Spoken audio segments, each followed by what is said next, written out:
बहुत समय पहले की बात है। भारतवर्ष की पर्वत श्रृंखलाओं और नदियों से सजे एक समृद्ध राज्य में राजा वीरेंद्र कुमार का शासन था। वह न केवल युद्ध कुशल और साहसी थे, बल्कि एक न्यायप्रिय और दयालु शासक के रूप में अपनी प्रजा के हृदय में बसते थे।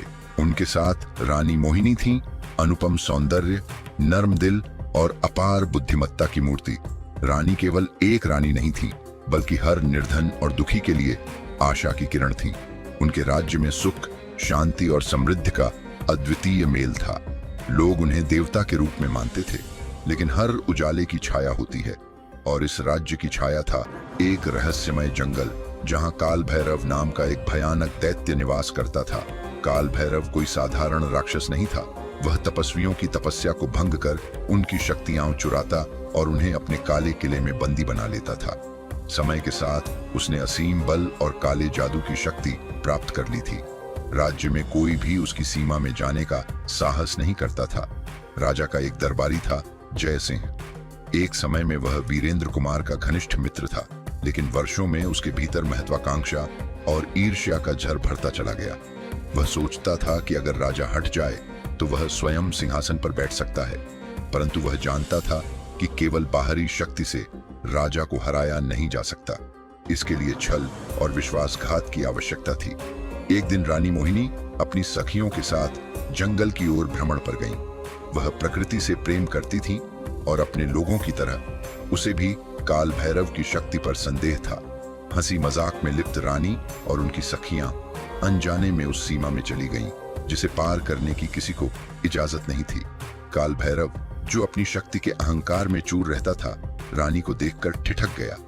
उसकी आंखों में पहली बार किसी वस्तु को पाने की लालसा जगी। रानी मोहिनी, उसने अपने जादुई बंदियों और छल से रानी को बेहोश कर दिया और अपने अंधेरे किले में ले गया।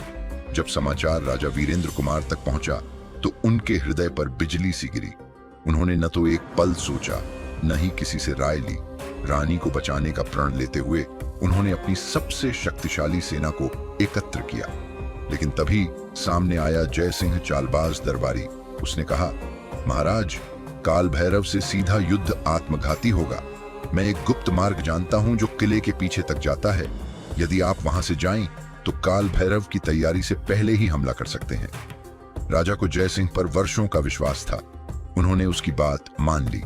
रास्ता वास्तव में गुप्त था, लेकिन वह सीधा काल भैरव के बनाए हुए एक मायावी दलदल की ओर ले जाता था।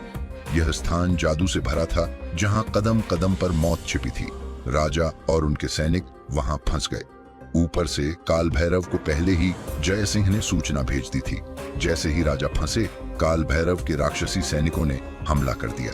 बेमेल युद्ध हुआ, राजा घायल हुए, कई सैनिक मारे गए और ऐसा प्रतीत हुआ जैसे सब कुछ खत्म हो जाएगा। उसी समय एक बूढ़ा वनवासी, जिसने जीवन जंगलों में बिताया था, वहां पहुंचा। उसने राजा को पहचान लिया। उसकी आंखों में करुणा थी और उसकी चाल में वर्षों का अनुभव। उसने राजा को एक नया मार्ग दिखाया, एक गुप्त सुरंग जो किले तक जाती थी, जिसे केवल जंगल के पुराने निवासी ही जानते थे। किले में रानी मोहिनी ने हार नहीं मानी थी। वह काल भैरव की मानसिकता को समझ रही थी। उन्होंने उसकी बातें सुनकर उसे भ्रमित किया, विश्वास दिलाया कि वह झुक रही हैं, और इसी भ्रम में काल भैरव ने अपने रक्षा कवच को ढीला कर दिया।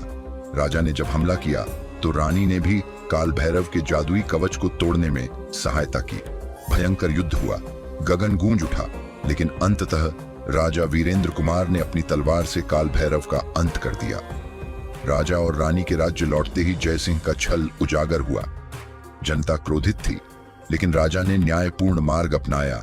जय सिंह को खुले दरबार में उसका अपराध सुनाया गया और उसे राज्यद्रोह का दोषी ठहराकर आजीवन कारावास की सजा दी गई।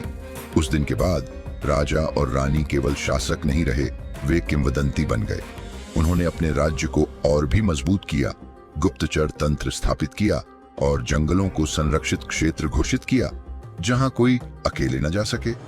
उनकी प्रेम कथा, साहस और विश्वासघात से मिली सीख आज भी लोकगीतों और कहानियों में जीवित है।